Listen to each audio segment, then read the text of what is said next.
कुशियार होइया ओहिठाम अमरोहा में हमरा तो बुझाइया 1000-5000 बीघा में कुशियार बुझियो।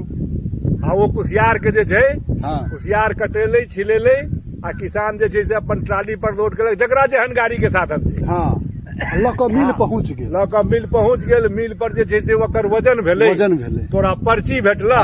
ट्राली के वजन भ गेलै अलग आ कुशियार के खाली ट्राली के वजन भ गेलै। पहले भरली के वजन भ गेलै आज एखन माल खाली भ गेलै तऽ खाली के वजन कऽ देलकै। दुनू के पर्ची भेटले तोहर एते क्विंटल माल भेला। देख लियो मिथिला में यानी अपना सबके बिहार में ई जे लग में जे चीनी मिल जे से दांत बबै छै बंद छै पड़ल तऽ कथी किसान खेती करतै यो।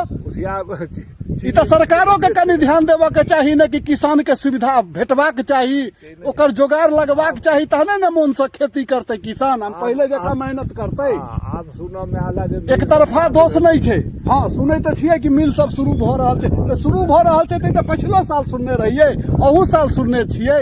आब की पता हमर सबके बेटो कहीं सुना कि जैसे मिल शुरू होवऽ वाला छै। आब कहिया शुरू हेतै जहन शुरू देख लेबै आँखि से तहन बुझि जेबै कि हाँ नहीं फेरो जागरूक भेलै सरकार किसान के प्रति आ जोगाड़ लगलै तहन ने खेती हेतै। कुशियार के खेती तहने हेतै जहन चीनी मिल चलतै। कुशियार गिर जाय छलिए गिर जाय छलिए। तो धन्यवाद विशेष अगला वीडियो में बांस वाला ने